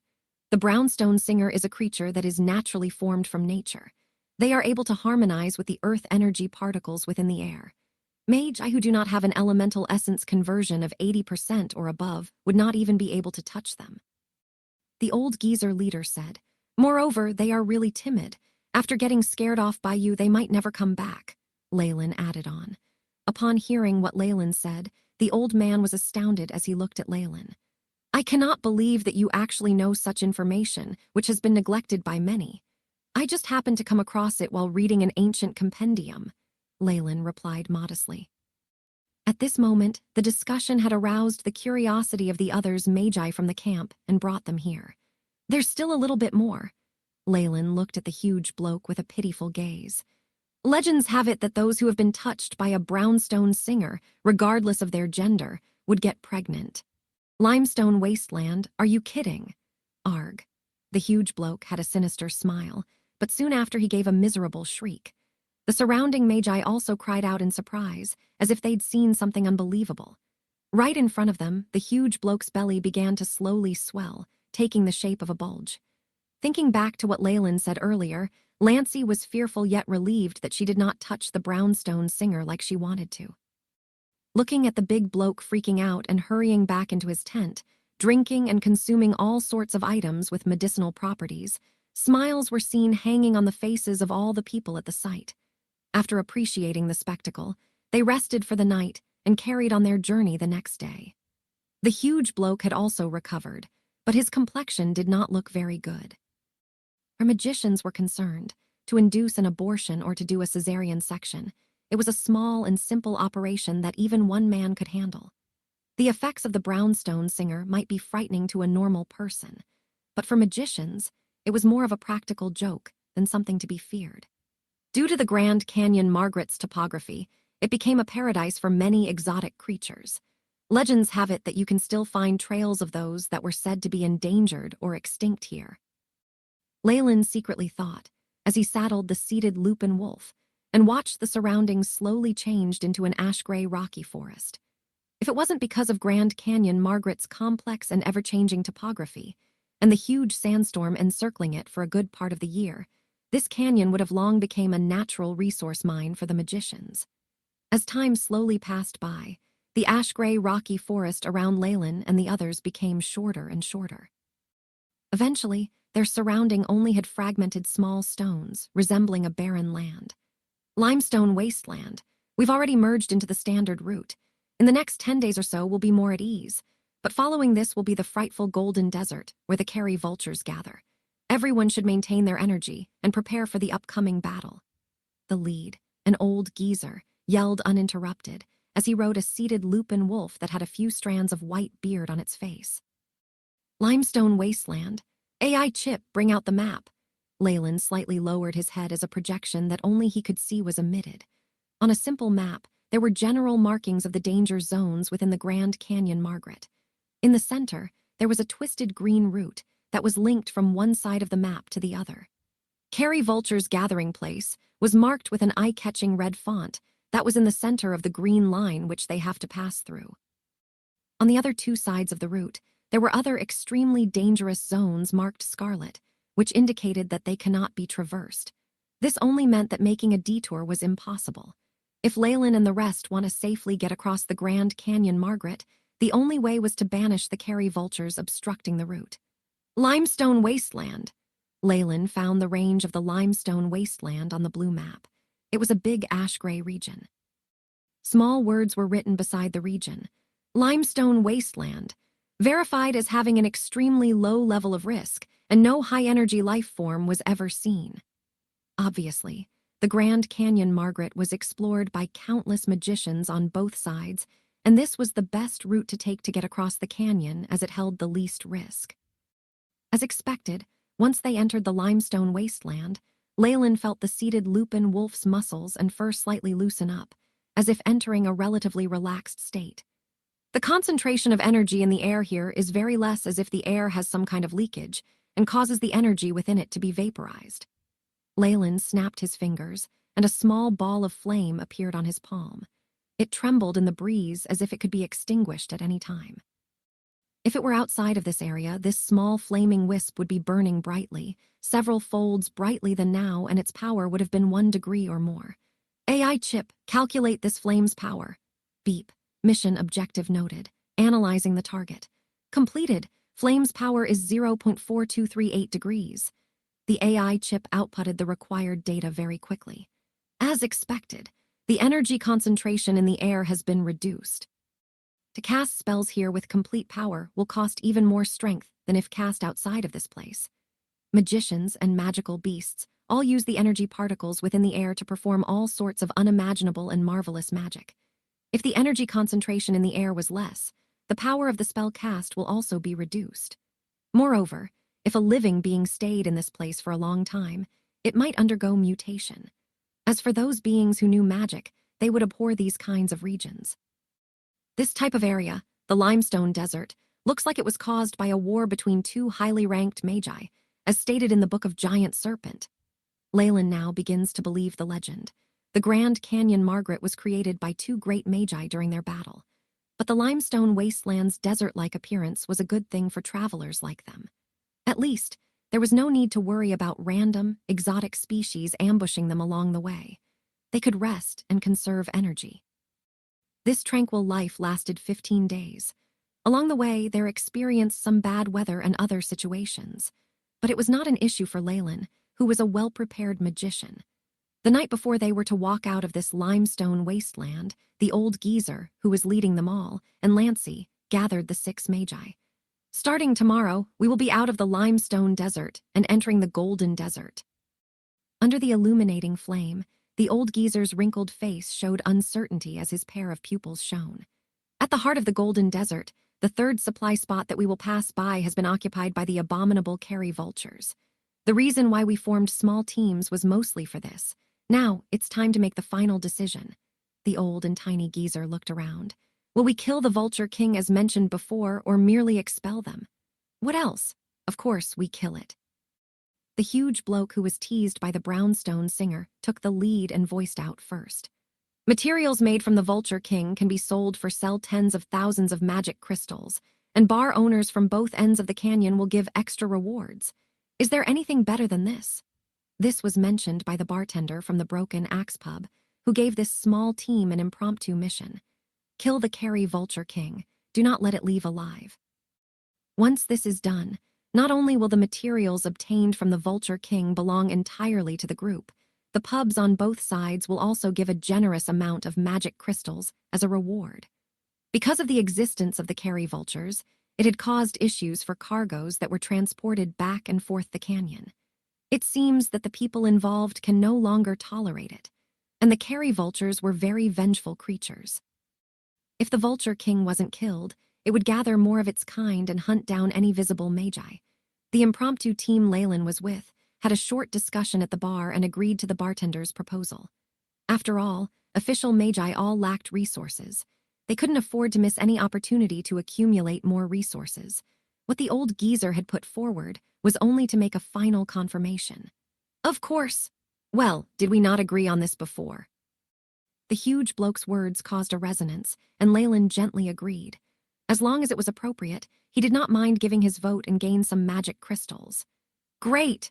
The old geezer smiled till the wrinkles on his face gathered together, resembling a chrysanthemum. Seeing him like this, Leyland reckoned the Vulture King had an important material that the old geezer needed. Otherwise, he wouldn't have been so into this. Good. Then I'll delegate tasks to everyone accordingly. The Carry vultures are very cunning. Their ability to fly makes battling them extremely troublesome. Those of you who know rank 1 flying magic. The leader old geezer started to deploy everyone. Contrastingly, Leyland remained uncommunicative. He did not voice out his expertise. He ended up with the role of assisting the attacker. The old geezer's arrangement was quite fair. In accordance with the principles of work more, get more, every magician was assigned a job within their capabilities and developed a detailed plan. However, during the planning, the flying magicians who were tasked as attackers and responsible for intercepting had the privilege of selecting the spoils of war. And the old geezer just had a showcase of his strange flying magic. Flying was still a relatively rare ability amongst the rank 1 magi. Not only is the specialized rank 1 flying magic rarely seen, it is also not practical. Not unless they manage to obtain a few magic artifacts that could aid flying, like bossing. But as far as rank 1 magi were concerned, only middle-grade magic artifacts would be deemed useful. For example, that item in Bossing's hand, the liquefying metallic ball, called bright silver. Although it was very useful for one at the acolyte level, for an official magus, it would have very low power and be considered to be very weak. The most important factor, speed of that artifact, had not reached a suitable standard, and to use it to assist with flying would only be seen as a joke. It was still rare to be able to master the rank 1 flying magic like that old geezer leader. A pair of pale green wings grew on the back of the old geezer. When he soared into the sky, Leyland keenly felt the currents and particles in the wind fluctuate. Evidently, the old geezer was a magus who specialized in wind element energy particles. According to the quantity of energy particles dispelled from the targets, determined to be of wind element. Essence element conversion is 15–20%. A fine beam of blue flashed across Leyland's eyes. The AI chip could now judge other magicians during sudden bursts of energy to determine the general stats of the opposite party. But to get the most accurate data, it would still have to break through the protective force field of the target. Unless he met a tenacious enemy, Leyland would never do something like that.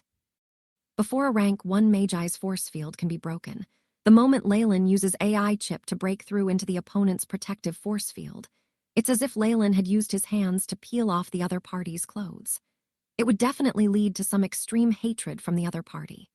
Leyland did not wish to make more enemies. Or maybe he could wait for the AI chip to upgrade again, and then he could break through into the other magician's force field without him noticing. Leyland kept calculating in his heart as he looked forward to such an ability.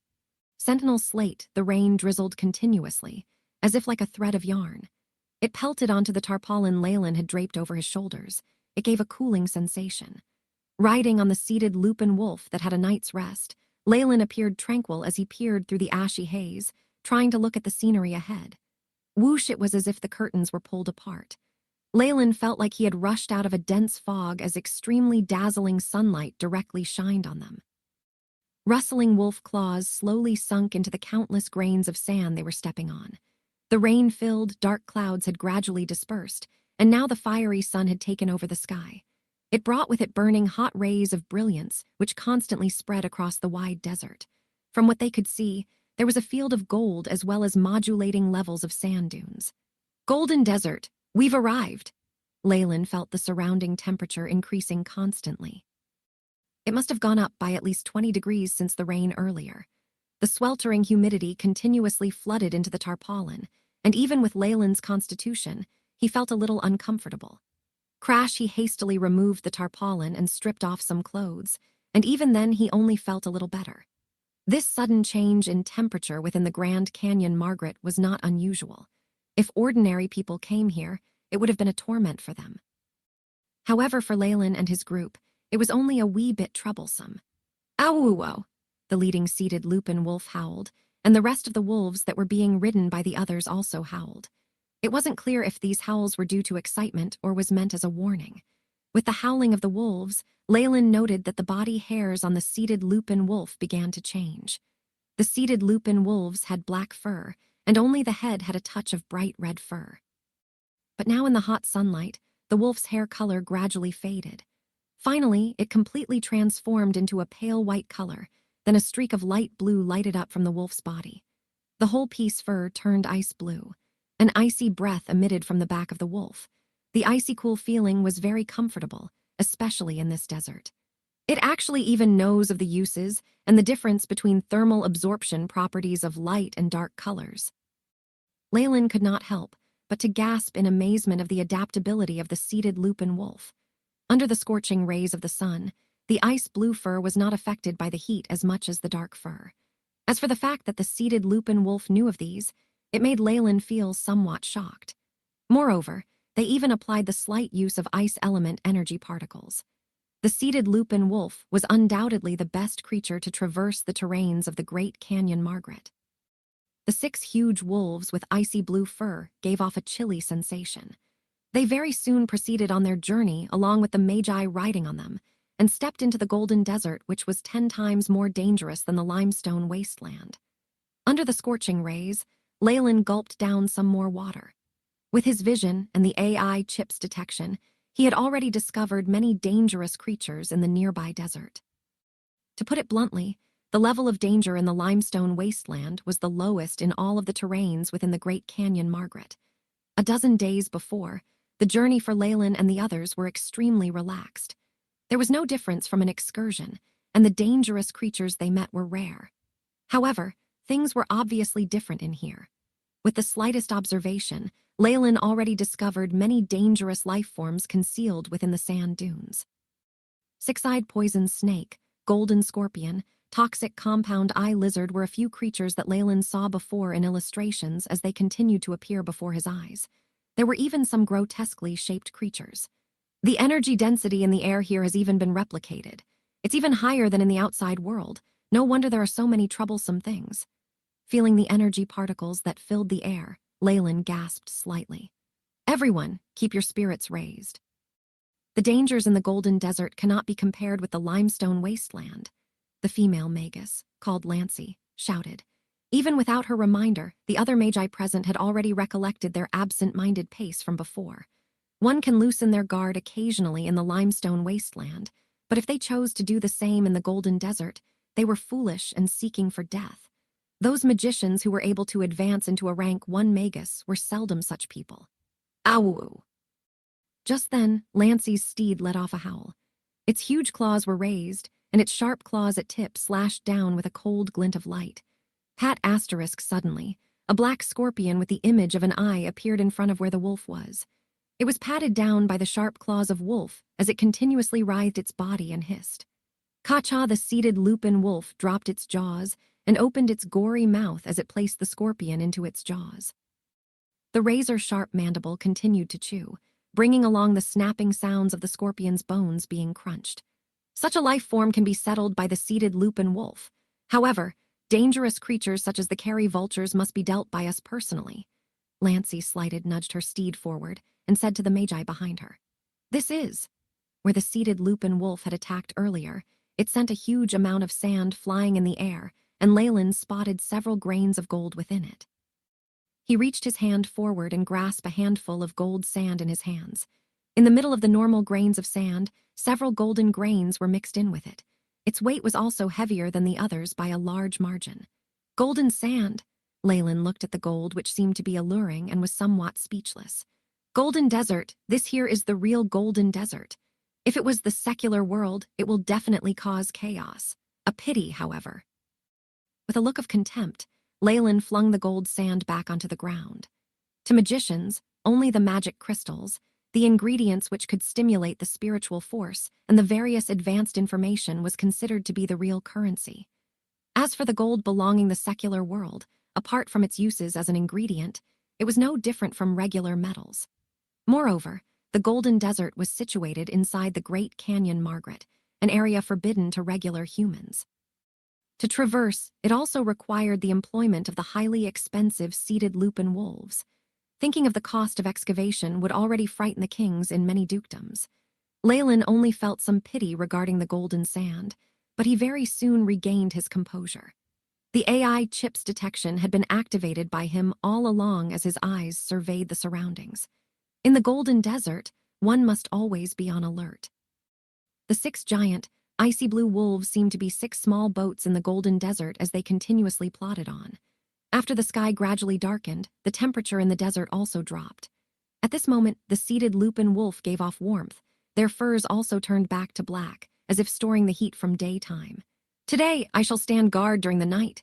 After Leyland had built his tent, an official Magus present among them all said so. There was a total of 6 in the group. Leyland, Lancey, the old leader, and the huge bloke and 2 others who remained silent most of the time. The one who spoke was one of these 2.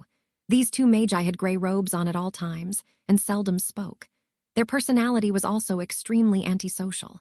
Up till now, Leyland managed to exchange 2 sentences with only one of the 2. "We will count on you." Lancey did not look too good. Her face appeared tired as she went into her tent. During the day, she had used her spiritual force to scan the surroundings for any activity going on. Now, she urgently needed to rest and meditate to recover her spiritual force. As Leyland had the AI chip to help with his tasks, his mental state was still doing fine, yet he still put on a false impression of being weary. "Are you not going to rest a while?" Leyland appeared in front of one of those official magi and casually spoke to him. "I need not rest. I have these." "Come out, my little babies." The Magus on night duty gave a deep laughter as his pair of arms performed a strange gesture. Bang asterisk, bang asterisk, bang, a layer of earth element particles continued to emanate from his body. The surrounding sand rose up by a layer, after which it was quickly broken, revealing a dozen yellow slates. These muddy yellow slates each had a human face on it. Some were young, some were old. They even a pair of slim arms and legs, just like a gingerbread man. "Father, we await your commands."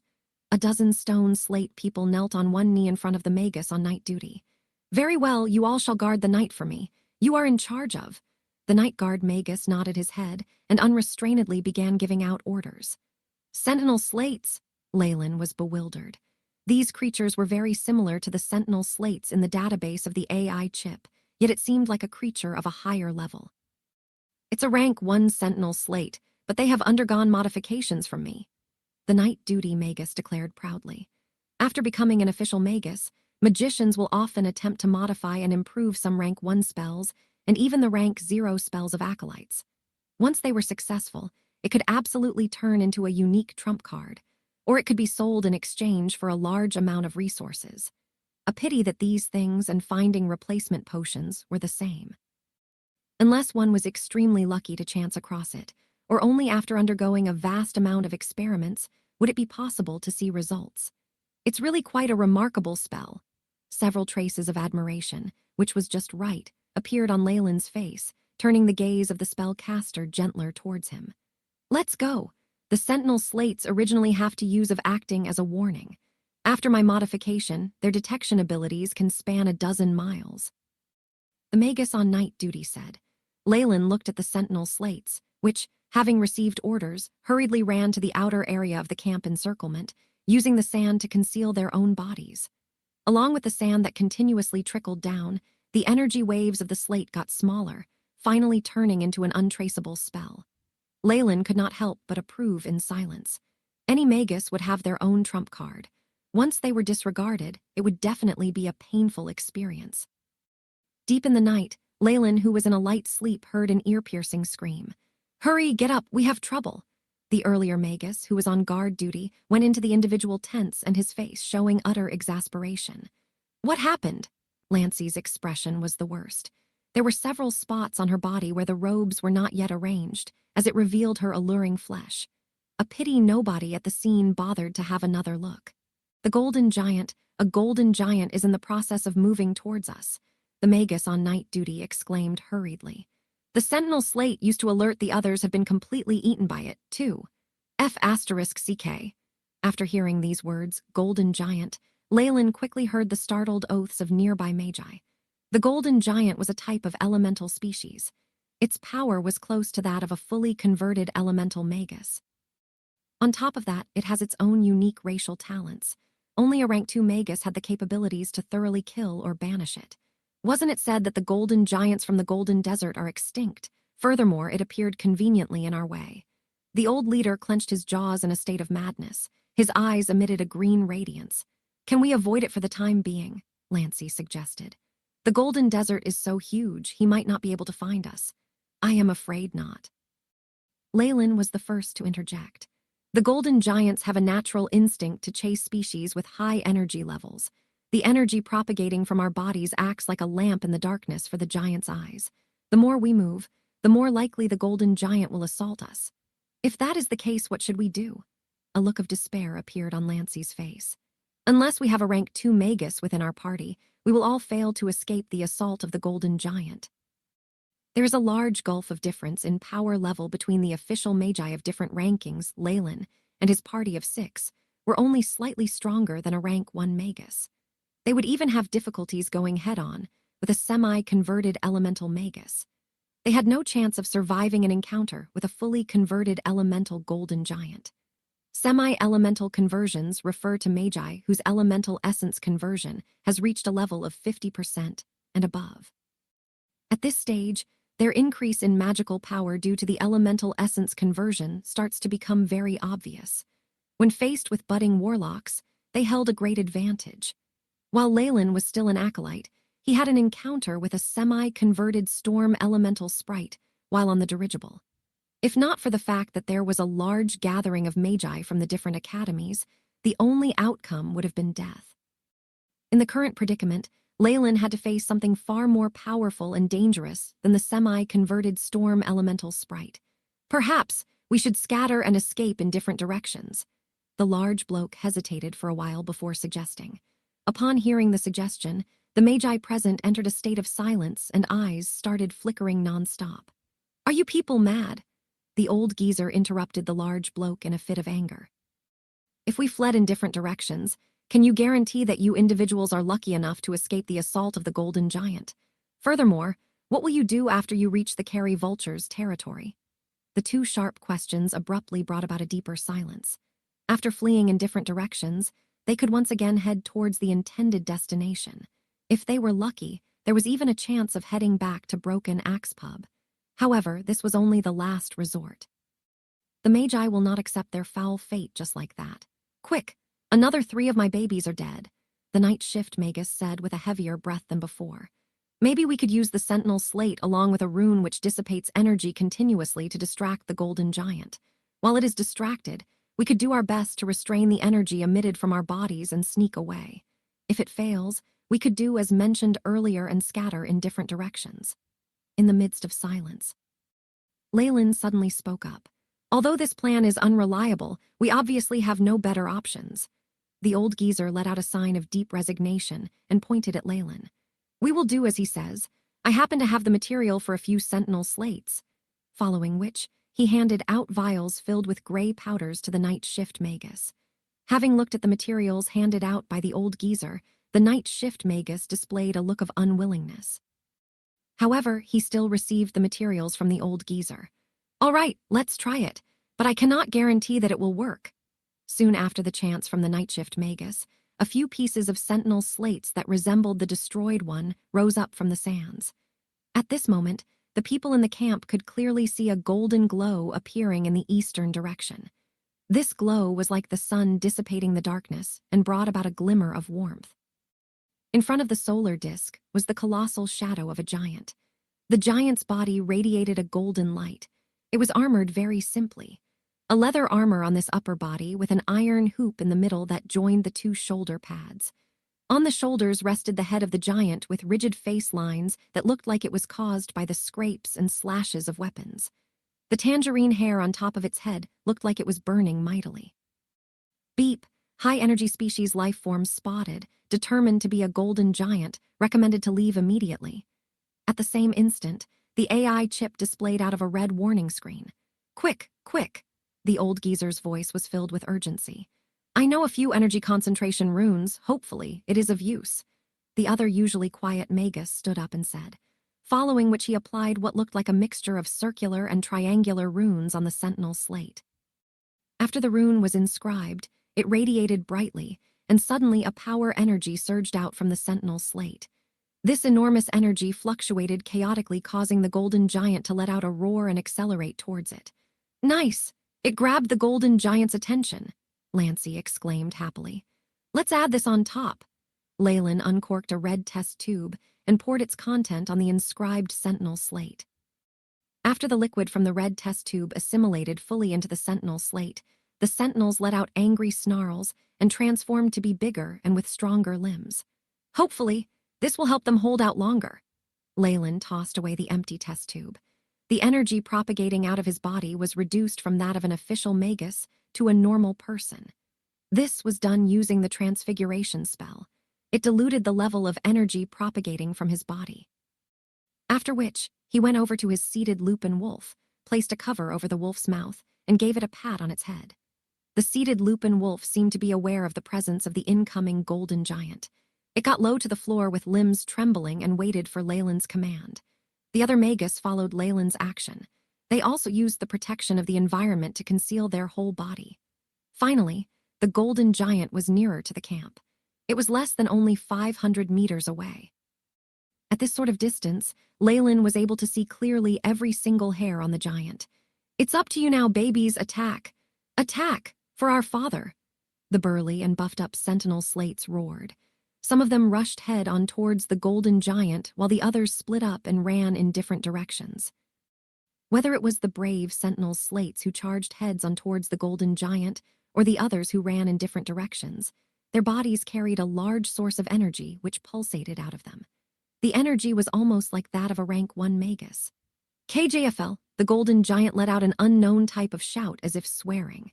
It stretched out its large palms in a posture like it was hiding the sky and covering the earth.